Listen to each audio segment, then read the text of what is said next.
presenter. So my name is Dr. Shrees Thrower. I'm one of the program directors of ABCD. Also on this call is Dr. Emily Ritter, another co-director, and then Dr. Liz Zeckmeister, our third co-director. We also have the pleasure of introducing two of our wonderful alumni from our program from this past summer. So we have Laura Wright, who is a senior at Geneseo.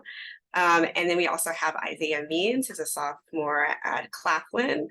And they're going to be hanging around, and you'll get the opportunity to ask some questions if you have some for them or for us at the end of the session. But we always love to have the opportunity to kind of boast about our wonderful success stories and how proud we are of them. So we're happy to have the both of you join us.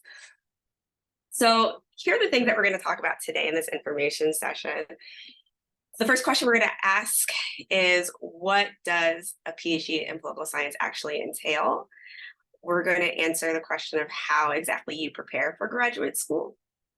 And then finally, we're going to talk about our specific program, ABCD, at Vanderbilt, and how that will help you if you decide that you want to go to graduate school and you want to pursue a PhD in political science. So I'm going to start with this first question, and then I'll pass it off to Dr. Ritter and Dr. Zeckmeister to answer those last two questions. So let's get started. What exactly is a PhD in political science? Well, let's start with what political science is exactly. I'm sure many of you might already be majors in political science, so this might not be a surprise to anyone, but we're going to do this anyway. What exactly is political science? Well, it's the study of government, political actors, and systems of power. You can think about those interactions between those different actors. And a lot of topics in political science might include institutions within the United States or outside the United States, public opinion, political conflict, violence, democracy, and so much more. There are so many topics in political science that you could study, and this is just a brief taste of them.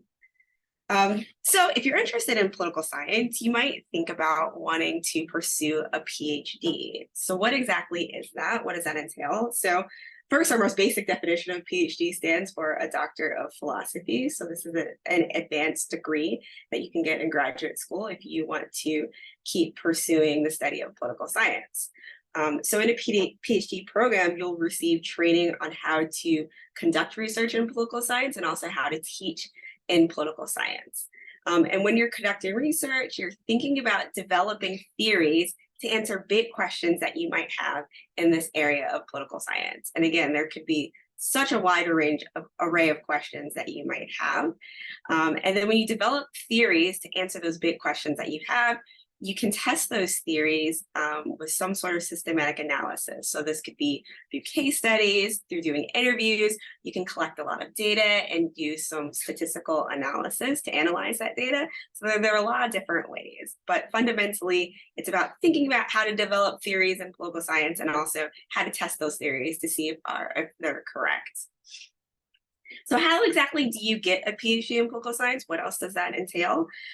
So this advanced degree requires going to graduate school and entering a doctoral program in political science. Usually these programs are 5 to 6 years. An important thing to note about these graduate programs, these PhD programs in political science, tuition is fully funded. So when you're accepted, you should have full tuition covered, and a living stipend of some sort should be provided as well. Because when you get a PhD, we view this as devoting your full-time job to getting a PhD. And so we provide, most programs provide assistance to do that. You also usually have a requirement to be a teaching or research assistant, and this is going to help you, again, get additional experiences with teaching and working on these big topics in political science. When you apply to these programs, a bachelor degree is required, so you have to finish that degree that you're working on in your undergraduate education, but a master's degree is not required for PhD programs. And in fact, in PhD programs, you get that along the way after you've completed your coursework. Speaking of coursework, part of the PhD program is that you have 2 to 3 years of different courses that you'll take. in substantive areas that you're interested in, but also you'll get methodological training. So classes like different statistic classes that will help you develop the tools to test those theories that you'll be developing to answer those big questions. And then you generally have a big research project of your own. You can think about this as a capstone project. And this is what we call a dissertation. So you'll be focusing on kind of one main question that you're trying to answer, that you're going to devote the rest of the time in one of these programs to trying to answering that question. So what exactly can you do with a PhD in political science? Well, there's a lot of different pathways that you can go if you choose to go down this path. One, you could be a professor at a college or university. So that's what me, Dr. Zechmeister, and Dr. Ritter are. You can work at a government agency, so you can think about working like at the State Department or Congressional Research Service, where you might be putting out different research reports that aid the work of government. You can work at different think tanks, survey research firms, nonprofit organizations. You can serve in the political consulting realm. You can do analytics with legal data. And there are all different sorts of international organizations or firms in private industry that you can work for. So there's a lot of different ways that you can go and a lot of things that you can do with a PhD for political science, even beyond just becoming a professor. All right, so now I will turn it over to Dr. Ritter. Thank you, Dr. Thrower. Just to add one more thing to the diversity of different career options that she just listed is that a PhD trains you to be original researchers and analysts. So not what you would do out of undergrad, right? A bachelor's degree out of undergrad usually doesn't come with research experiences or skills training to kind of do the high level analysis that a lot of these jobs require. So there are, of course, jobs that you could do in the State Department that don't require a PhD, but then there's also these really amazing research analyst jobs that do. So there's just a variety of different kinds of things you can do once you have the research abilities that come with a PhD training. Thank you, Dr. Thrower. So what do you need in order to apply for a PhD program? If this is something that you're thinking about, whether it's for this fall or next fall or in the long term, it's nice to know in advance what are the kinds of things that you need to be working on to put into your application file. So as Dr. Thrower said, you need to have a bachelor's degree, but it can be in any major, right? You don't have to have a political science bachelor's degree in order to do a PhD in political science. We've had applicants to our PhD program that were engineers or math majors or education majors, and then they decided to enter the political science field. So you can have a degree in any major. It's not a requirement that it's a political science one. But then if it's not a political science degree, you're going to want to make sure that in your statement of purpose, you're explaining how we're getting from an English major to a PhD in political science. Why is it that you want a PhD in political science instead of one in English or continuing your engineering training? So the statement of purpose is a statement about not only why you want to get a doctorate, but also what it is that really drives you as a researcher. Why is it that you want this degree? What's your end goal in terms of your career? What is the thing that really gets you excited about doing research? What are the questions that you want to answer? We'll talk a little bit about this in the next slide as well, but that's just kind of the summary of what is the essence of the statement of purpose. It's telling the admissions committee that you have the underlying abilities to do well in a social scientific research environment, and that you have interesting and creative questions, and you have experiences that will help you answer these questions in different ways, right? You also will need a resume, and typically you want that resume to reflect your educational and vocational background that are setting you up for success in a doctoral degree. So you can list the summer jobs that you had, but it's less important that you list those and more important that if you volunteered with a civic organization, what did you learn from it? Or did you In your time at school, have you worked as a research assistant for anybody, or graded papers for anybody, or done the kinds of things that a PhD will eventually do? Those are things that you can highlight on your resume. You'll need a transcript that reports your grades up until the point of your application submission, right? You don't have to finish your degree in order to submit your transcript. You just have an official transcript as close as possible to the date of submission. You sometimes have to submit GRE scores. Not every program requires them. Sometimes they're optional. So you should be able to tell from a program's website whether they're required or not.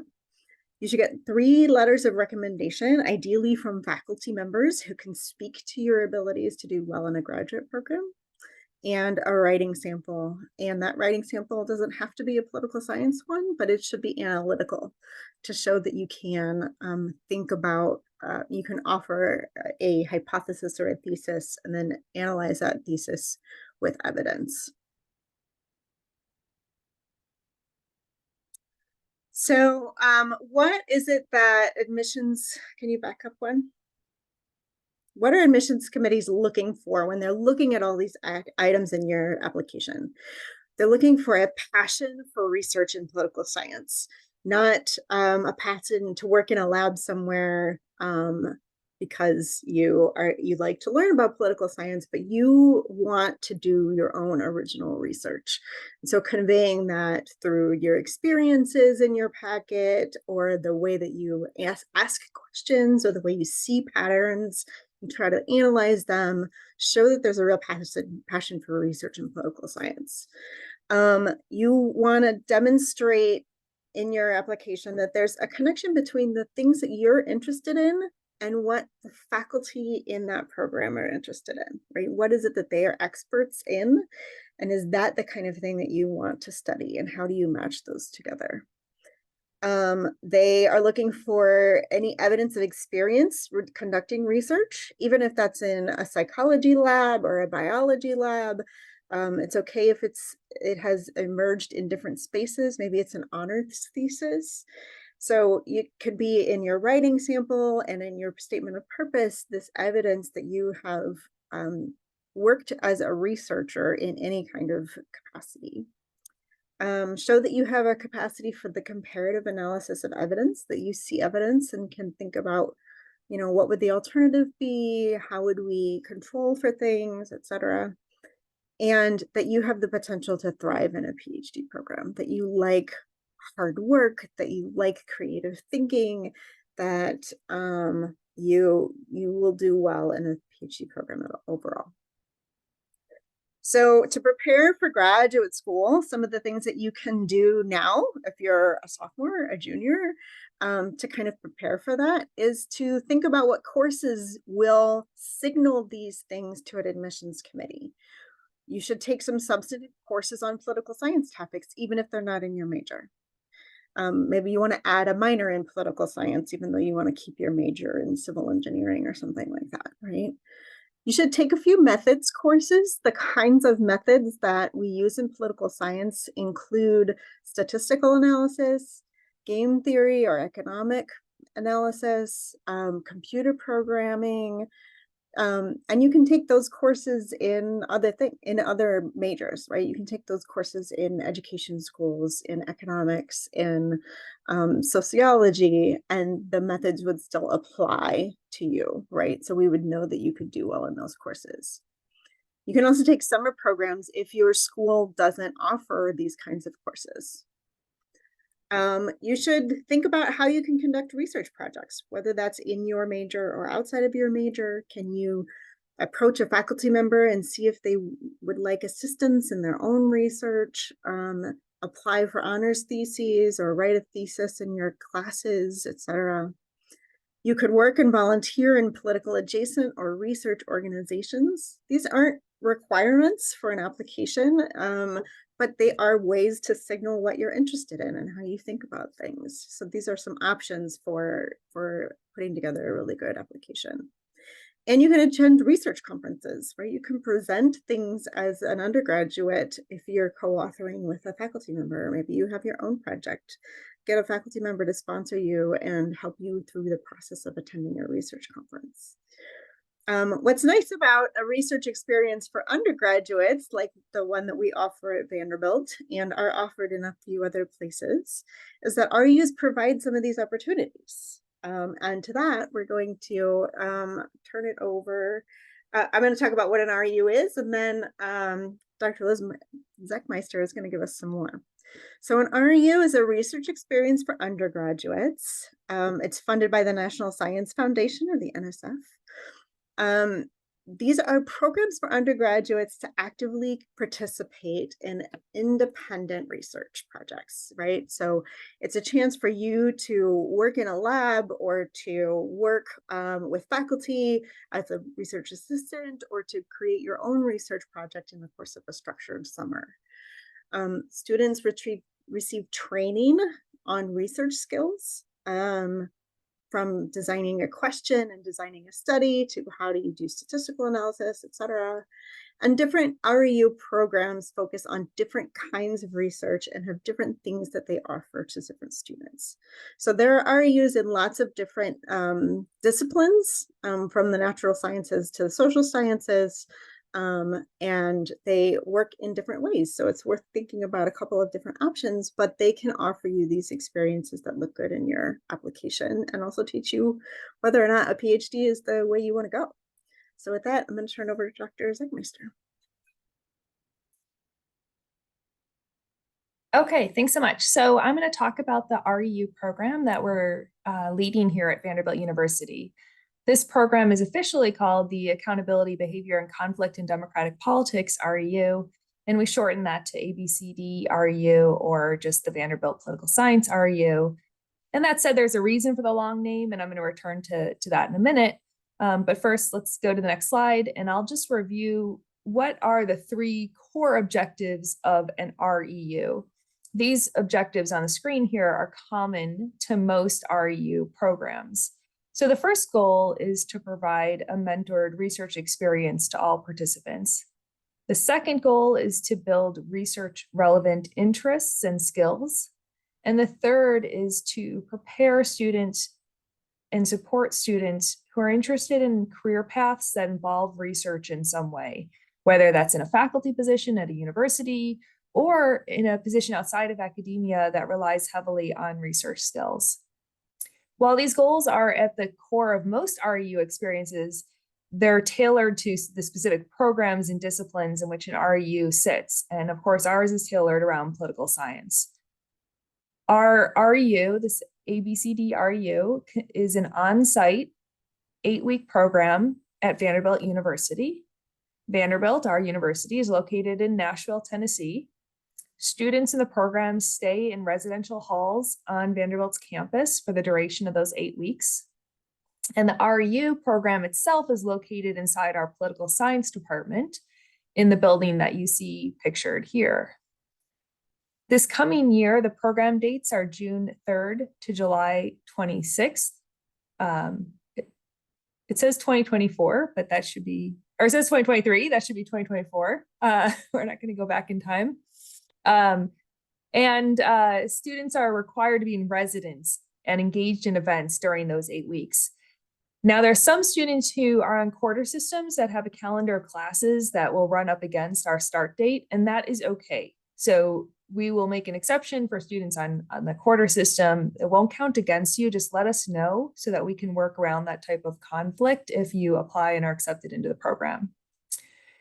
Students who enroll in the program are provided with funds to travel to Vanderbilt's campus.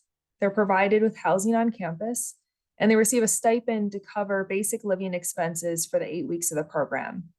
So this is a program that is designed to support your ability to spend the summer engaged in this research experience. And that funding, as Professor Ritter said, comes from the National Science Foundation that allows us to cover travel, housing, and the stipend. While on campus, students in the program are paired with faculty mentors, and they work on 2 types of research projects. Most of their efforts are focused on an independent research project, and then they also spend a few hours a week providing research assistance to a faculty-led research project so that they can see research from several different angles. Now, our research, our REU has 4 main research areas. And this is where the official long name comes in. It references the types of topics that are covered by these research areas. These research areas that you see on the screen represent areas of strength for Vanderbilt's political science program. In other words, they're areas in which we here at Vanderbilt have a lot of experience and depth and data. And the students in the REU are placed into one of the 4 clusters that you see here.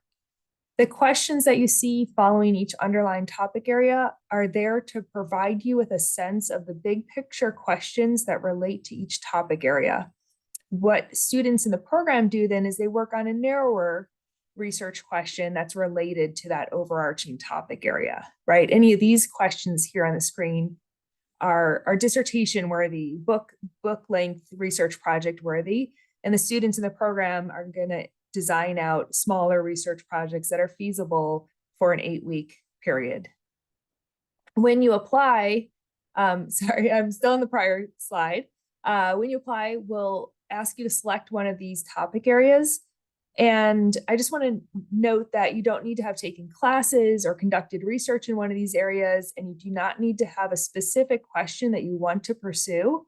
We just want to know which area you're most interested in diving into for the summer, and then we'll match you to a research area and we'll work with you to develop a specific question that you can pursue over the course of those 8 weeks. So it's absolutely fine in the research or in your application to tell us about the research questions that you're interested in, but we will end up working with admitted students to find a question that will work for the purposes of the program. All right, next slide. So a key objective of the REU is to transfer skills that students will use to complete their research projects. This is a structured program with weekly skills-based seminars on research design, scientific inference, statistics, programming, and research communication. And I want to underscore that a key goal of the REU is to develop these skills. So you do not need to have significant experience conducting research to apply to the program. If you have never taken a statistics course or you've never engaged in any type of programming, that is just fine. What we do ask is that you're motivated to learn and willing to apply these types of skills in the course of an 8-week summer program. So on the next slide, you'll see the types of activities that you'll engage in while you're in the Vanderbilt REU. Admitted students will develop a research project. This is an independent yet structured and mentored project. What that means is you'll have a lot of time to work on it independently and space to develop out ideas that you'll bring into the project, and the work is your own. But you'll also have a set of assignments that you're given and guided through that will build toward the completed final project.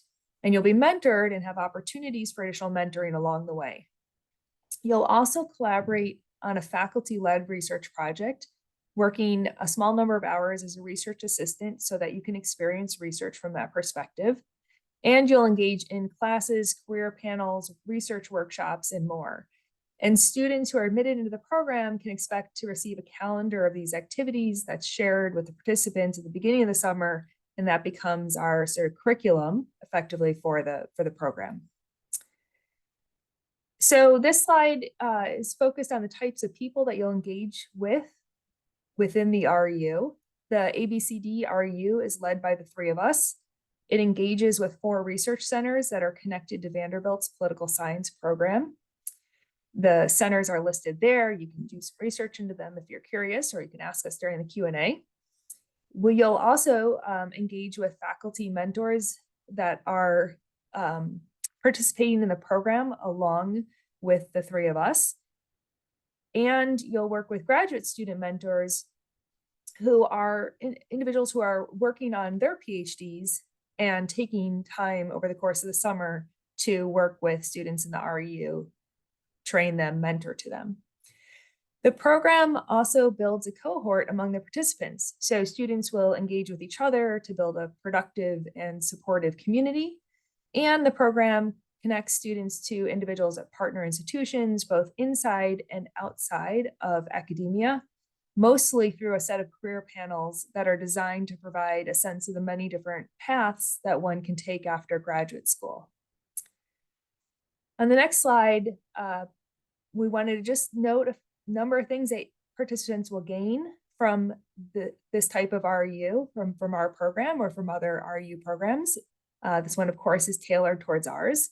So what we intend for students to gain is a set of skills, experiences, and opportunities that are listed here, but I'm going to run through a couple. So social science, research, and communication skills, a paper that might serve as the foundation for an honors thesis or a writing sample for graduate school applications, guidance on those applications and time to initiate some work on the content of those applications, guidance on the pursuit of research-oriented careers.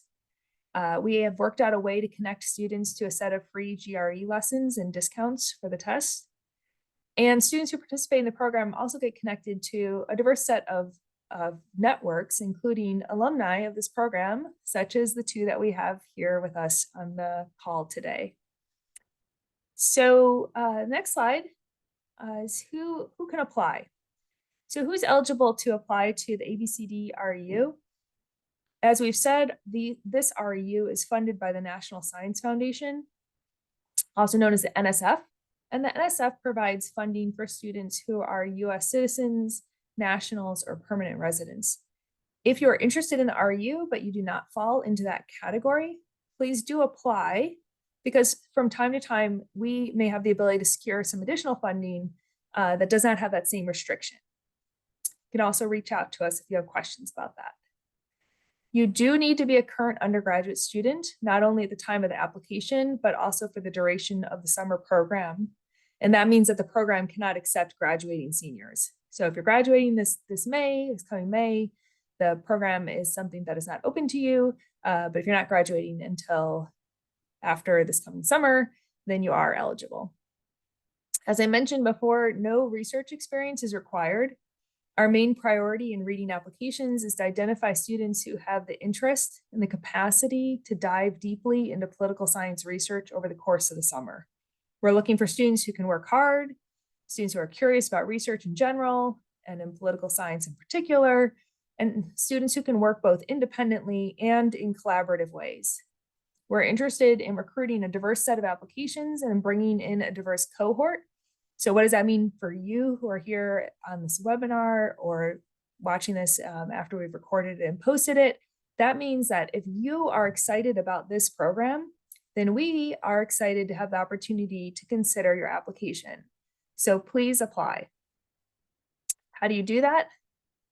You can find more information and a link to the application portal on our website. And I think we may drop that into the chat.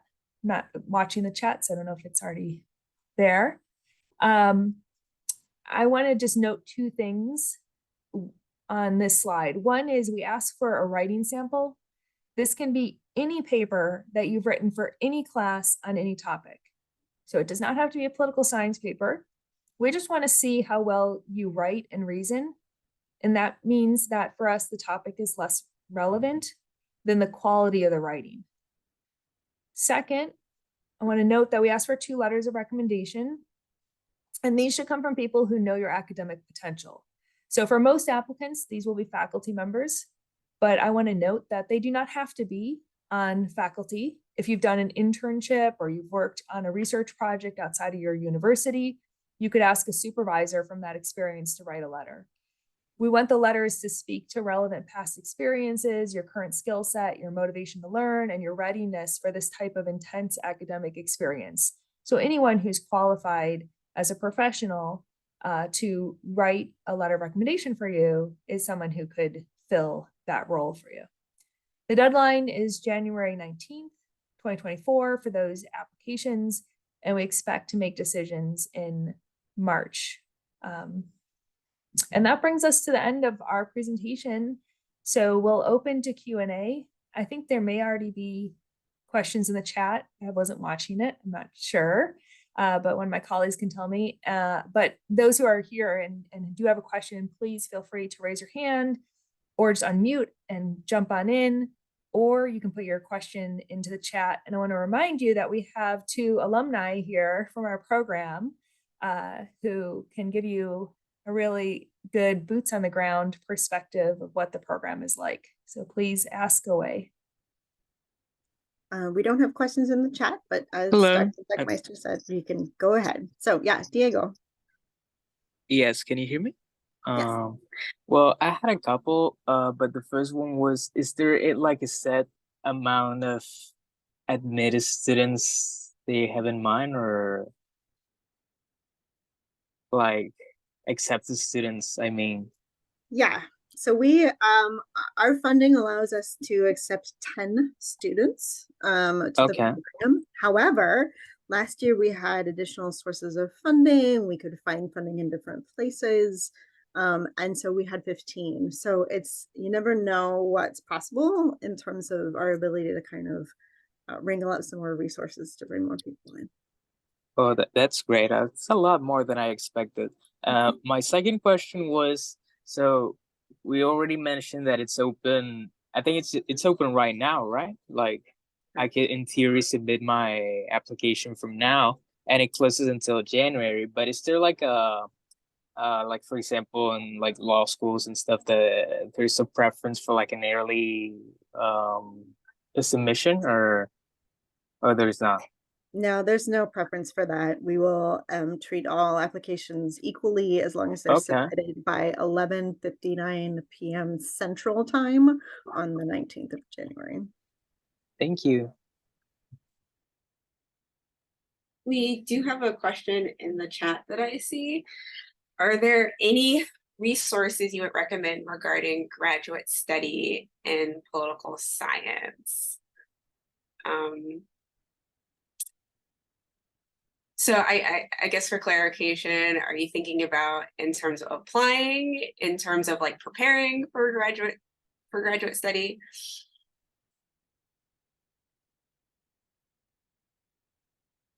Okay. So I think in preparing, I think you should definitely think about the types of first starting at your institution that you're at. So the types of resources that they have here. So thinking about things like the courses that you can take. So try to take things that you're substantively interested in. So substantive courses in political science. Also try to take some methodological courses. So thinking things like statistics or game theory. I would also check within your department if you have like a director of graduate studies in your department that might help you thinking about what types of application materials that you might need, or even your undergraduate advisor can also serve as a point of resource in terms of helping you to prepare your application. And if there's any just faculty members that you've taken classes from, or that you've worked with in any capacity, I think they would be great resources in terms of helping you think about what you should put together in your application itself. I don't know if Dr. Zachmeister, Dr. Ritter had anything to add to that. Oh, I see they actually added things in the chat. Yeah, we've put some things in the chat, and I thought maybe actually I'm gonna kick it over to Laura if she's willing to jump in, because she's been doing a lot of research into different options for graduate school. So maybe Laura, you could say something about where you found useful information and how you've pulled that together. I feel like for me, a lot of useful information came from my political science department, but also like the REU. I really do think like the professors and the mentors really helped with like giving those resources. But also if you do want to talk to like your professors about graduate school overall, they probably know a lot of resources there. I see a question from Diego. Diego, do you want to jump in again? Yes, I just remember, I'm sorry, I had a couple of technical issues in the beginning of the session. So I think it was mentioned in the beginning that the session was recorded. Is that right? Is there any possibility that we get to access it later on, or is it just gonna be kept Yes, we will post it on our website, and actually we'll drop the link in the chat again right now. Uh-oh, that is not, I don't know where that came from. We'll post it again in the chat. Dr. Ritter, I think you're.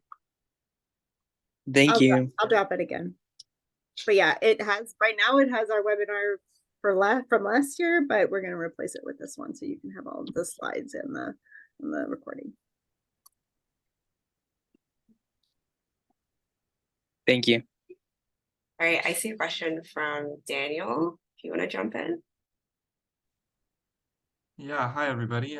I wanted to thank you for your time this morning. This is some insightful information. I actually have a question for the past students of the program.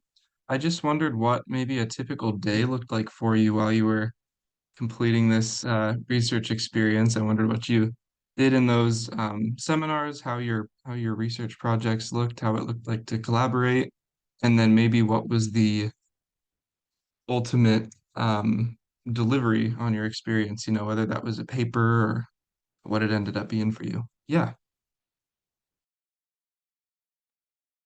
So for us, our classes started around like 8 a.m. And then we would have like a class sometimes on like a methodological class, a statistics class.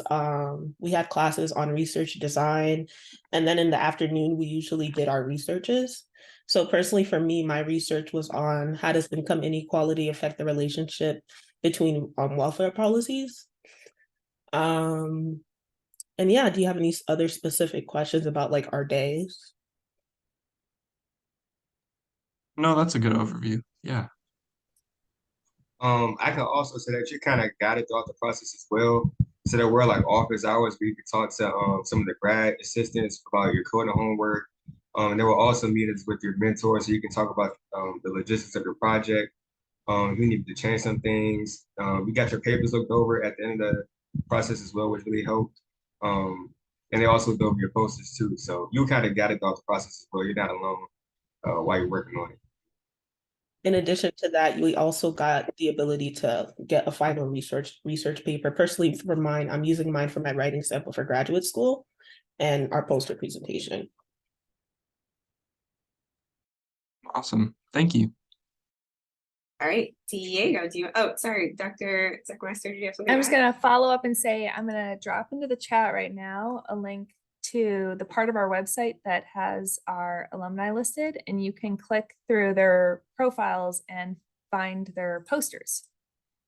So you can actually see their final research project as a poster, though they also produce them as papers.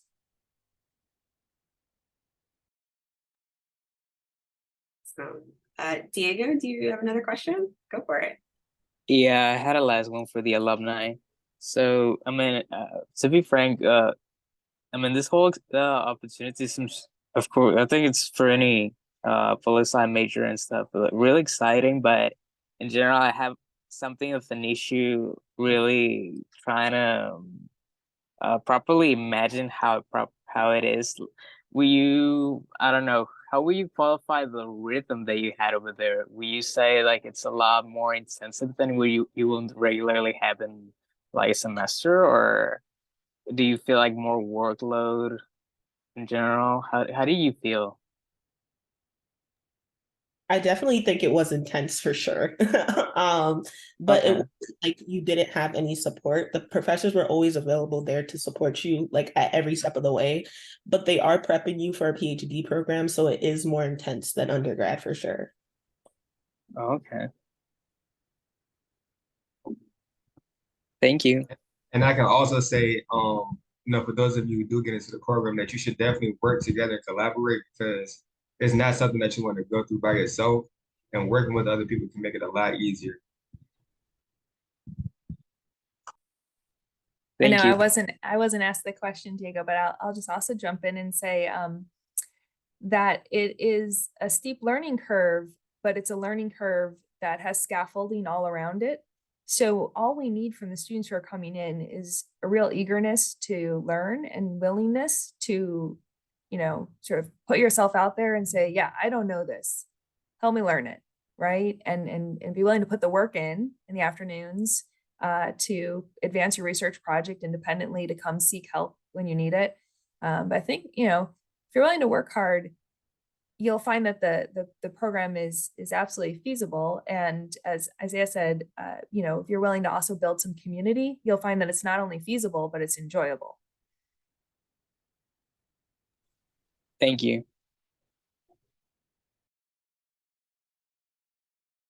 And one last thing, I was coming in as a freshman too, so trust me, like it is definitely feasible. Um, as long as you're willing to work hard, like that the Exec said. And I asked a lot of questions as well, and they're really nice about answering questions too. So that made things a lot easier. So you all will be fine, trust me. Thank you so much.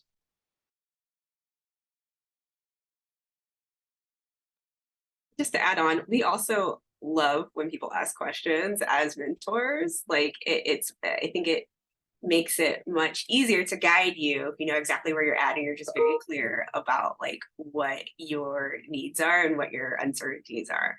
And then also, as Laura was saying, like, you know, even though the program is intense, it's really great training for what a typical day in a graduate program is going to be like, and learning skills like time management and asking the right questions and collaboration. And these are things that is really, I think, unique to an experience like this, where you're in this environment that's very much simulated like a graduate program.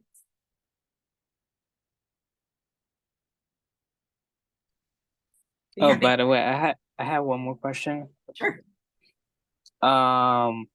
So I think one of the alumni mentioned that he was a freshman when he started. So is there like, well, I want to think not, but is there like a preference as to, I don't know, freshman to compared to like, I will be technically something of a senior by the time I apply? Is there a difference, or will you measure both the same way? We brought in a diverse group of students who are diverse in many different ways. So we consider diversity on many different dimensions. And one of those was how much prior experience and how many years of undergraduate education the students had. I think one of the things that really connects to Isaiah's point about building a community is that when you bring in a group of people who all have different experiences and backgrounds, it creates the type of synergy that sort of brings everyone up, right? Because some people have questions that others can answer, some people need guidance that others can provide, and so on. So there's no stated preference in this program for someone to have a certain number of years of undergraduate training before they apply. To be eligible, you can't graduate before the program is over. That's the only stipulation that we have to abide by. In the process of making admissions decisions, it's possible that if there are two equally qualified people and one is in their last year of eligibility for the program and another is not, that maybe that would tip it in favor of the person who's about to sort of graduate out of the opportunity. But I wouldn't want to say that in advance that would, absolutely matter. So I would say, the odds of that mattering are small enough to where you probably shouldn't worry about it. Just throw your hat in the ring and let us take a look at your application. Other things are going to be happening behind the scenes. This always happens when you apply to places. You wonder, what gets me in? Sometimes there are things on our side that are constraints that you just can't control, right? So we're balancing out our assignments to different faculty mentors in the program, for example. And it may be that we think like, okay, we have, 3 people who are going to be working in this area. We can't add another this year. Maybe next year, but the faculty that are working in that area, working alongside those in the REU, would just be maxed out if we went above that. So I wouldn't overthink the application process, because we've given you what we're looking for, which is students who are interested in gaining this type of experience and willing to work hard. And we'll do our best to accept as many people as we can with the constraints that we have, which are, it's a small program. So just to conclude, so could we say, for example, the principle that I did for applying to college in general was just instead of not so much focus on standing out, but rather just, well, essentially being sincere and being yourself. So could we apply this principle to this program application?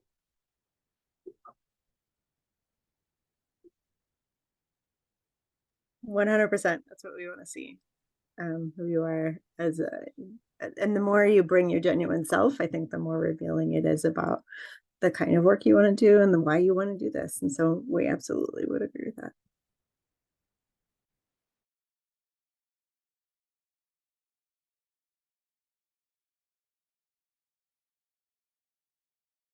Any Well, other? that was pretty much. Oh, sorry. Go Oh, ahead. no. I was just gonna say that I really appreciated everything said on the session, and goodbye for me. Awesome. Thank you. Yeah. Does anybody else have any questions you can answer at this time? Or Isaiah and Laura have any thoughts that we didn't cover? Yeah, sorry, I have one quick question. Mhm. Are there any resources that you would also recommend for learning more about each of the individual topics, for research within this program? You could go to the lab or center websites for each lab/center, which we can drop into the chat. So give us just a minute to do that. So I just dropped a link to, there's a sub page on our REU website for each of the research areas, and each of them links to the affiliated center. So if you look at conflict and cooperation, the Rocca Lab is linked right under it, etc. So you should be able to look into those centers and the kind of work that people do in addition to the short summaries that we put on that webpage.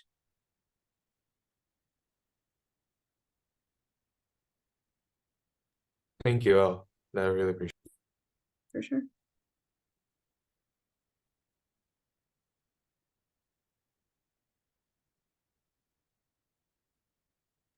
All right, so we should have all the links to the site on the site now.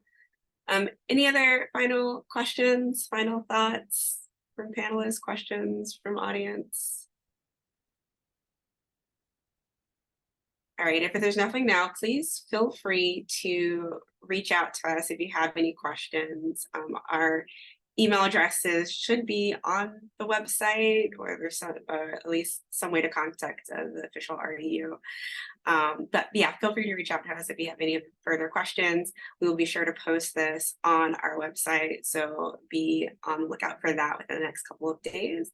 And thank you to both Isaiah and to Laura for being here and being awesome. And we hope to see your applications in the file sometime soon. And if not, we hope to have some interactions with you down the line. With that, I think that is the end of our session. So